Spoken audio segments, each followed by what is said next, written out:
if you run an agency, if you run any type of company, or if you're in sales in general, meaning you manage a sales team or you're a closer, or if you do sales for your own company, watch this video because I went from a 13% close rate, 17% offer to close rate, to closing consistently at 32% and having a 43% offer to close rate. And you can see here to the left, this is based on 57 not 70, 57 bookings in the month of March. And now I've built a team with 3 closers. And yeah, I have learned a lot about sales. Now, I'm not the best salesman. I'm not the best in the game, but I definitely know how to sell because I've done it consistently myself. So, with that being said, I'm going to go into the Meyer board here.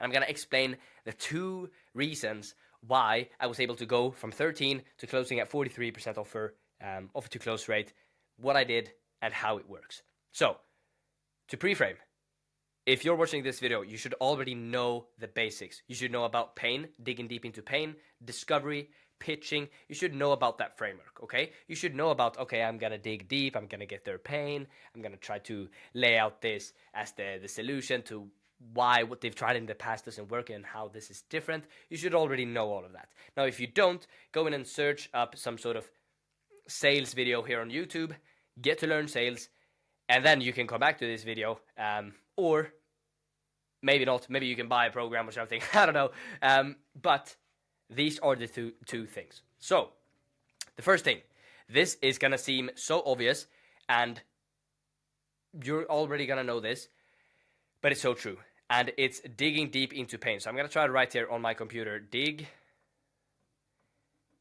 deep into, is that the same word? I hope so. Into, gotta move this a little bit, into pain. There we go. Dig deep into pain. Now, I knew this. I knew that I should have, I should dig deep into pain, but I didn't actually do it. Sorry, I've been speaking a lot today. Review your calls and see if you're digging deep into pain. This is something I see across a lot of agencies. I speak with friends that are struggling with sales and people that did struggle with sales. And when I struggled with sales, I knew this. I knew that I should dig deep into pain, or I should ask all of these probing questions. But I didn't do it. I didn't do it to the level that you truly need to. So, first thing, dig deep into pain. Well, how do you do that? Well, probing questions. First of all, ask probing questions and follow-up questions. Imagine that you have a shovel and you're picking a spot in the sand where you want to dig, and the more probing questions you ask, the more you're digging. But that first question of you asking, okay, so what's the problem, or what made you book the call, or how we do it is, what do you feel like is the biggest constraint, or what do you feel like you might need our help with at the moment? After that question, you're not digging into pain, you're not getting any pain, you are just, marking the spot where you want to dig. Okay? So digging deep into pain is not just the questions that you ask, is the answers that you get. And when I didn't understand this, I was so frustrated. I was literally closing 30%.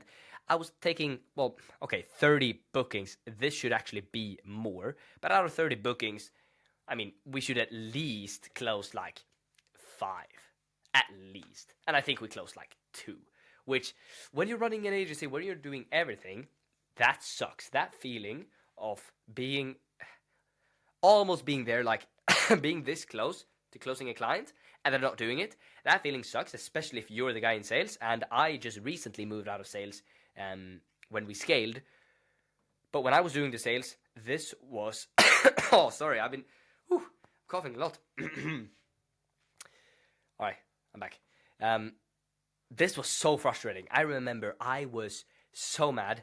In February, right here, I was actually in Spain, living with 3 other agency owners, and I wish you guys can hear the story that they had, because I was so frustrated. I was like, why am I not closing? I got so upset with it, and it is frustrating. And this is one of the reasons, not digging deep enough into pain.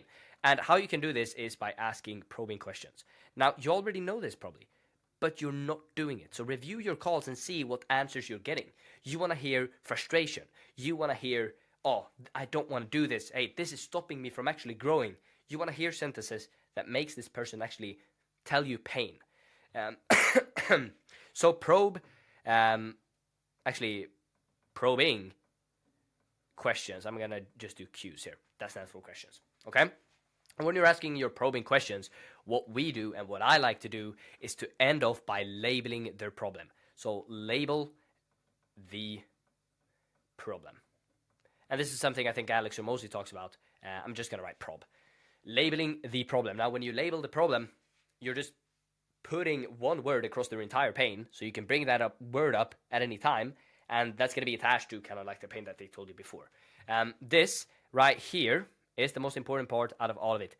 Probing questions, dig deep into pain, because if you're not going to close that client. So instead of trying to close that client on the call, your only focus should be on probing deeper and deeper and deeper and deeper and deeper. Okay? And this is something, again, that I know that many people know, but they're not doing it. And the reason why is because they're almost a little bit scared, or they get stuck like reading through the script and they're like, oh, I don't know what to ask. Ditch the script, okay? Follow a framework and ask probing questions until you have pain. Again, it's not about the questions you ask, it's about the answers that you get. So this thing alone will increase your close rate by a lot. When you have this under control, the second thing that you need to do is you need to pre-frame objections, okay? That is number two. Let me just move this a little bit here so I can get some more space. Pre-framing objections. That's the second part that helped me go from, again, 30%, 70% offer to close rate to a 43% close rate over an entire month with 57 bookings. I think we closed like 15 clients or something that month. And I was the one closing, and I still was in sales a little bit in April, kept doing around like a 25 to 30% close rate then, because at that time I was really stressed because I had to hire teams, I had to focus on other things, and I was so stressed, and I actually saw an effect on my close rate, but I still know why I wasn't closing. And it's simply because I'm not following the process. But either way, I was still closing at 30%. Actually, let's take a quick look. Actually, not, because I haven't mapped out that data and I don't want to reveal some of the stuff in there. But pre-framing objections. Pre-framing I can't spell objections. Oh, let me move the objections. I think I'm spelling that right. Awesome. This is the second thing, pre-framing objections. Now, what do I mean by pre-framing objections? Well, when you get to the end of the call, I'm about to cough again. I need some water. But when you're getting to the end of the call, there should be nothing unclear about the process. There should be nothing unclear about how the decision is made. When you get to the close, when you're about to reveal the price, everything should already be laid out. They should know the exact next steps. They shouldn't have any objections. You should have pre-framed objections. You should have done all of that. So the next steps is basically payment. The prospect knows this, and they have internal pressure, not external, like, oh, if you don't proceed today, if you proceed today, you're gonna get a $500 discount. Like, people don't care about that stuff. Yeah, it's nice to get a $500 discount, but they just feel like they're being sold. So pre-framing the objections. How do you do this? Well, there's a couple of things. One is the yes, no, maybe frame. What is the yes, no, maybe frame? The yes, no, maybe frame is a question that you ask before you go into the script. We basically ask them, hey, like in the end of this call, if everything makes sense, would you be opposed to keeping this as either saying a yes or no? And instead of that like third way of politely saying no, which is, maybe I got to sleep on it, speak to my dog, wife, cat, neighbor, you name it. Is it okay for the purpose of this call if we stick to a yes or a no? Is that fine with you? Yes. Now you've pre-handled I need to think about it. I don't make decisions on the spot. I don't do that, X, Y, and Z. Even though they're not really objections, they're smoke screens. You're going to prevent that from happening. And if you do get resistance, then that means that the pre-framed work. I hear a lot of agencies or a lot of other people, they're like, oh, I don't want to do this because when I say this, they're like, oh no, this is not the way I make decisions and I lose the sale. No, what you did was you bought yourself a leverage. Because if you didn't ask this, they would have told you that either way. And by you saying this frame and them giving that response, that means that it's working, and now you have a chance to handle that objection without having price on the table. So you now have a way higher leverage, And it's not like, oh, I'm gonna think about it and leave the call. No, they want to hear the price, so they're gonna stay on the call, and you can handle this before you actually go to the close. So this is one part. Yes, no, maybe frame. Now another part that I implemented that helped me so much close way more deals and essentially add like a lot of revenue, make a lot more money, is something called like pre-framing next steps. So I'm gonna write pre-framing next steps. That's PNS, okay? PNS. Yeah, that'll be good. I'll explain it and you'll understand when I explain it. So PNS is pre-framing next steps. You do this after you've pitched and the prospect doesn't have any questions whatsoever about the process. This is when you do the PNS. So the PNS is basically laying out the plan, saying, hey, next steps from here is I'm going to walk you through the investment. If everything makes sense, or not only if everything makes sense, but I would actually say, so next steps from here is we go through the investment. We process that first part of the investment because it's split up into two. After that, we're going to set up the onboarding call. And from there, we're going to be ready to rock and roll within 48 hours. Sounds good? Yes. Now they have agreed to pay. It's like they don't know the price yet, but you are doing the PNS and they're building that internal pressure of, they're always saying, okay, I'm going to close. Okay, I'm going to make a decision. Okay, I don't have any objections. Okay, everything looks good. Yeah, I can see how this will get me X, Y, and Z results. They're building up internal pressure. And if you're in sales, you probably know about the consistency bias. The consistency bias is people don't like to go against their own word. If I say that I am, let's say we're a group of 10 people, or I'm speaking to you one-on-one, and I'm like, I love reading. I'm a big reader. I read a lot of books. Then me saying that will, well, that's not really the consistency bias. It's almost. Basically, people, the words that they say, they want to be consistent with what they say. So if I sit here and say to you that, oh, I'm not going to do X, Y, and Z, but I'm going to do this, when push comes to shove, they have internal pressure on actually doing what they say that they were going to do. It's the same thing right here.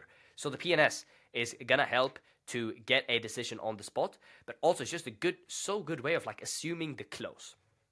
So, recap, we have dig deep into pain, actually doing it, because most likely you're not. So ask more probing questions and label the problem and dig. If you're not digging, you're not going to get the sale. So dig deeper. I would rather, this is something I've told some of my closers as well, is I would rather want you to lose the sale because you're asking too many questions than to lose the sale because you're not asking enough questions. Now, of course, you're going to have a good feeling, and that's just like a metaphor or whatever it's called. But yeah, that's the mindset you should have. The second one, pre-framing objections. You should have 0 objections when it comes to when dropping the price. Everything should be absolutely aligned. There's no questions. There's no doubts. Everything's already on the table. They've agreed to making a decision. They know the next. They know the next steps. They're ready to get started. You have that consistency bias on them. They've built up internal pressure, and what this does, this is something I'm telling a lot of people as well that I've helped with sales so far. If it's easier to say yes, actually, let me rephrase that. If it's harder to say no than to say yes, they will close. They should have so much internal pressure on them that saying no is actually harder than just being like, yeah, let's give it a shot. Or giving an objection is going to be harder because they have that internal pressure and they've literally labeled themselves as someone who makes decisions and they're ready to get started and they love the process and all that stuff. When push comes to when push comes to shove, when you're asking for that decision, it should be harder to say, oh, I gotta sleep on it. Oh, I don't know if I have the money. Well, that one is more logistic, but fear-based objections, you're basically pre-framing them. So implement these things. Yes, no, maybe frame. Do it your way. I do it like a little bit of funny way where I joke and I say, oh, you do gotta speak to your cat, wife, neighbor, dog, you name it, like your pilot, your barber, I don't know. Joke around with it a little bit, and when it's working, that means that people will say, oh, no, I'm not going to make a decision. That means that it worked, and now you have leveraged. And yeah, that's pretty much it. Implement those 2 things if you're an agency, if you're in sales, and you haven't done these, and you haven't really implemented these. Implement them, think about them on every single call, and you're going to close more deals, and you're going to scale, and you're going to be happy. So, with that being said, thank you. I don't know if anyone will watch this video. Also, by the way, I don't have anything to sell yet. Maybe I'll have something in the future. I don't really think so. I'm just posting to get a better network, connect with people, and the best hires I've made come from referrals. So I want to build the best referral network, or I want to build the best network possible so I can get better team members, so I can scale my company way faster and we can build something huge. So if you want to join my company, send me a DM and I'll get you on board if you qualify and if everything's aligned. But yeah, thank you for watching. See you in the next one. Bye bye.